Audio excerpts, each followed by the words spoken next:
Welcome back to The Big Idea. Now, an Independent Securities Investment Outlook report, they analyze the stock market's performance and predict key themes for the year ahead. Amidst geopolitical tensions and rising interest rates in 2023, specific sectors like the Magnificent Seven tech giants stood out. Challenges arose for real estate and clean energy, while fintech valuations declined. On the flip side, emerging markets demonstrated diversified performance. Looking to 2024, the report suggests the macro indicators anticipate ample opportunities. And joining us for greater insights in this report is Michele Santangelo from Independent Securities. Michele, thank you so much for your time and good afternoon. Hi there, thanks for having me. Fantastic. I think it might be beneficial to reflect on 2023 initially.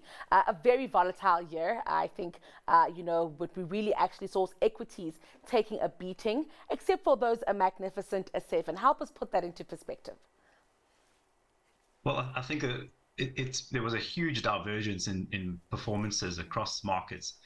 Just looking at the US market, as we said, the Magnificent Seven dragged up all the major indices, which certainly flattered what the broad market might look like in terms of performance. But if you look at this, for example, the S&P 500, excluding the Magnificent Seven, those stocks were pretty much flat over the course of the year. So it was a very narrow performance in terms of overall markets. And the same can be said by different regions that did particularly well. Countries like Japan and India, for example, did quite well, whereas you had China, on the other hand, which did exceptionally badly. So definitely a year of diverging performances. Were investors looking for alternatives, or were they kind of keeping cash on hand here? Because what we also saw towards the end of the year, Michele, was just generally low volumes. Yeah, I think what happened is because we had such a rise in interest rates, there was a lot of capital that flooded into money market funds and to shorter term bond funds, because all of a sudden they had now another option to earn a much lower risk return. So there was a lot of capital flowing into cash, and I can't remember the exact numbers, but it's sitting in the trillions of dollars. They're sitting in money market funds at the moment, trying to earn some interest, and that's one of the reasons why we might get some flows going into shares this year as rates begin to decline again. Another interesting dynamic is, of course, this AI craze, and I'm very keen to get your thoughts here. In fact, over the last few days, we've seen numbers coming out of Microsoft and Alphabet, and markets acting differently to what I would imagine, considering that the numbers actually haven't been bad. But what we are seeing here is this Magnificent Seven held to very high esteem by investors. And I often wonder if we have created a bit of a bubble, and if at some point there might be a correction, and if there's a correction to be made at all. So I think you're right. In the short term, some of these large cap technology shares have priced in some really good numbers. And now that the results are starting to come out, they maybe have just run ahead of themselves a little bit. So it's more than likely that there will be a correction along the line, but I don't see it being that significant. And I think that if you look at the valuations of these large cap tech companies, and I certainly don't see any kind of bubble in that market. I think if you look at NVIDIA, which is a great example of how a year or two ago they were sitting on a price to earnings ratio of over 80. But if you start looking at how that valuation unwinds and comes down, I think it's on a forward PE in the mid-20s if you're looking 2 years ahead only. So a bubble that doesn't look like a characteristic of a bubble to me. Let's also move on now to what we're seeing with obesity drugs, because this is also a very interesting one, almost as good as AI. An analyst said to me earlier today, Michele, and I think I totally agree, because this is something the world has been trying to solve for literally centuries, and it looks like there's a drug on the market and people are willing to pay for it. Yeah, that's right. So we saw Novo Nordisk and Eli Lilly shoot the lights out last year. I think Novo Nordisk became the largest company in Europe because of this new drug, and they did have quite a lot of repercussions across the market. There were a lot of the snack food companies like PepsiCo and fast food restaurants like McDonald's that got their share prices got sold off quite significantly on the back of what they were calling these miracle obesity drugs that would shrink everybody's waistline and stop them from snacking. So it was something that I think shot to light quite significantly last year, and it did have quite a significant impact. What is also interesting is then how that has fed into what we're seeing with biotechnology, and medical device companies. There, it's a bit of a trade-off here. Investors are counting on that people will be healthier and slimmer, and therefore investing less in technologies that may treat comorbidities and the likes. Yeah, but at the same time, it does mean that people will be living much longer. So if you're thinner and healthier and you're living much longer, there's a more of a likelihood that you might need a knee replacement at some point, because your knees are giving out, which means that the medical device companies that provide knees, like companies like Stryker, for example, will continue to see demand. So I do think medical devices are still going to be very strongly in demand into the future. And then let's talk about interest rates, because, last year I think was the year where we saw a lot of these interest rate increases throughout the world. But really, consumers, business really alike taking strain. I think towards the end of the year, many companies had really just lost some resilience that they may have enjoyed at the beginning of the year. Michele, just speak to us about the casualties of these rising interest rates. So certainly there has been a lot of casualties as well. Rising interest rates and the degree to which they actually moved up, some of the largest increases in rates in history. And a lot of companies that require funding did feel the pinch. I think of companies in the clean energy sector, for example, companies that do solar, which often are in demand by regular families that want to install solar onto their roof, but they typically fund that. And as soon as interest rates rise quite significantly, they do pull back on that kind of spending. So we saw it impact some of the clean energy stocks. And then also, as the interest rates rise, the discount rates where investors look at projects going forward also brings the present value lower. So it has a double impact on consumer spending and on how investors value different projects. Speaking about high interest rates, I mean, we saw a very small and maybe isolated banking crisis in the United States. Could we say that was a bit of a Darwinism? Came out to kind of clear the vulnerable guys out, and those who could stand the test of time have been able to, specifically as we move now to speaking about possible cuts later in 2024. Yeah, I think when we look back at the banking crisis in the US in early 2023, it was one of the biggest banking crises in history. Some of those bank failures were much bigger than Lehman Brothers and Bear Stearns collapse in the global financial crisis. So it was an exceptionally big surprise to see that the markets just took that in their stride and continued. But I do think it was good that the weak businesses do need to get cleaned out. That's what's part of the free market system, that the weak ones get kicked out and the pie gets bigger and bigger. But sometimes it does need to clean out the weaklings in order for the whole pie to grow bigger and bigger. And now, Michele, you also spoke about clean energy, touching on it briefly. Let's talk about that, but also uranium, and how that's also kind of been a clear winner in the energy sector. Yeah, the clean energy space has also seen quite a divergence in the different subsectors within that sector. I think wind has been under quite a lot of pressure. There's been a lot of projects globally, particularly in offshore wind that have seen their projects cancelled, and the economics haven't stacked up.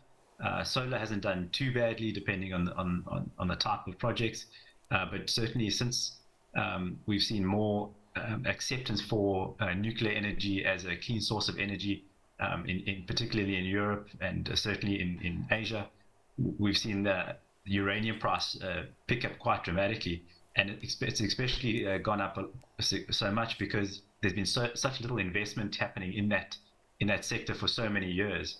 Since Fukushima in Japan many years ago, there's been very little investment in that side of the energy sector.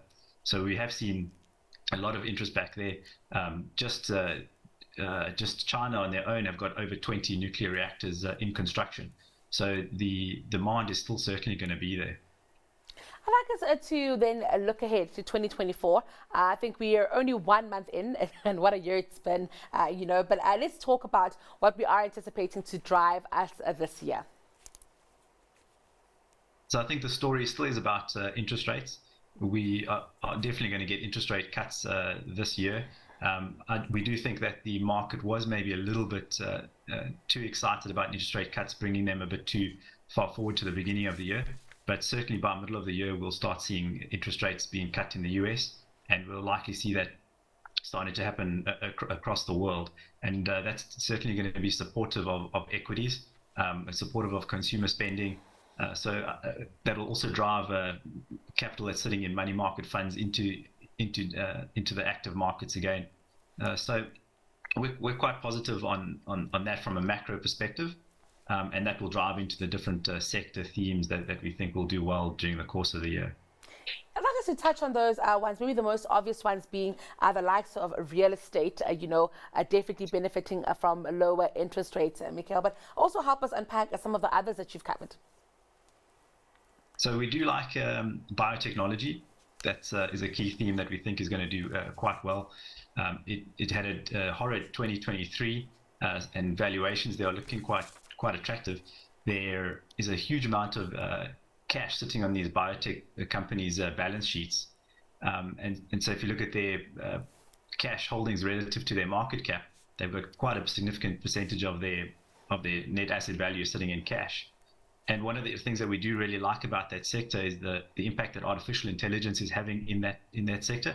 It's allowing a lot the drug discovery process to really accelerate. So these companies, instead of having multi-year timeframes to develop their therapies and discover new drugs, artificial intelligence is really accelerating that process quite dramatically. So we think that there'll be more and more mergers and acquisitions happening within that sector, as some of the larger pharmaceutical companies can see that some of the therapies and drugs are potentially coming to market a lot quicker. So we do see that being a good sector for this year and for the next couple of years as well. It's also fascinating what we're expecting to happen with luxury goods. Initially in 2023, luxury goods seemed to be holding up quite okay. But towards the end of the year, I think, things kind of crumbled a little bit. Are we expecting a full recovery in our luxury goods market? I do really like the luxury goods market, but you'd probably have to be quite selective in the type of luxury goods that you're looking at. What we have seen is some of the luxury goods companies that are really on the high end of the luxury market, companies like Hermes and Ferrari. They have been very defensive, and their demand for their products has been exceptionally strong. But as you go down, companies that maybe aren't as good a quality as those, something like a Kering, which has the Gucci brand, for example, they've struggled quite a lot. So you do need to be quite picky about which brands you're going to have exposure to. Richemont is another good example of a good luxury brand that we do like. The valuation is also quite attractive, and we saw a week or two ago their results were also very resilient. So there's still good demand for luxury in this world. With that said, I'm also keen to touch on fintechs and what we're anticipating here. I think in the notes that you paid for us, you let us know that was a darling of the stock markets at some point. But I guess AI is just bigger and more exciting. Yeah, I think AI is now also been incorporated in all the different sectors. So we've seen, for example, Block, which has the Square payment system. They're incorporating artificial intelligence into their platform that assists merchants, that processes the merchant transactions, but they're also building in artificial intelligence to optimize merchants' purchases, also to analyze these types of sales and produce really good, solid analytics for smaller merchants. So we're seeing that artificial intelligence is actually assisting companies across the board, including these fintech businesses, to create better products, to provide better services and produce those at a faster pace. So, as you mentioned, artificial intelligence is a big story, but it actually impacts across the board. It's not just a technology story. Another fascinating one, Michele, is the one of small caps. I guess, mega caps have enjoyed a lot of the attention, but lots of value to be found with small caps, especially because of those, great valuations. Yeah, I think across the world, as South Africa is experiencing, and the US and a lot of the rest of the world, small caps haven't performed very well in the last couple of years, and we've seen very little interest in them. It's all been about the large cap stocks, and so the valuations have been quite suppressed. I think if you look at them from a historical perspective, their current price to earnings ratios are at the lower end of their historical levels. So there is quite a lot of value in there, and as we see interest rates starting to moderate again towards the rest of this year, we think that there'll be a little bit more interest as the pressure comes off on some of these smaller cap companies. All in all, Michele, I must ask you about just the overall sentiments around 2024 and how we can characterize it. I think in my mind, it's definitely a year for stock picks, being very selective about what a person may bring into, their portfolio there. But I think it's still expecting a lot of uncertainty around the world. I think already, it's 1 month in, like I said, and it feels like a lot has happened already. Yeah, it's been a very interesting start to the year. So we don't like to look at it from too short a term perspective. I think you're going to have these roundabout moves, and typically there's a couple of more than 10% corrections that happen in a year for any given reason. So we don't expect this to be any different, and we would probably be looking at the opportunities of buying stocks when there are these corrections, particularly some of the large cap stocks that may be a little bit overbought in the short term. We'd be very happy to see a pullback in that market to get any clients that need to get into some of those stocks. So we're constructive, but we do expect some further economic weakness towards the second half of the year. There is likely going to be a recession in the US in particular, whether it's a very mild recession that no one really feels, or if it's deeper, we're not 100% sure. But for the moment, it does look like the economic picture isn't that bad. So we are still positive. Fantastic. Well, it's been a pleasure catching up with you and, getting all your insights. Thank you so much for your time today. And that was Michele Santangelo. He's a portfolio manager at Independent Securities.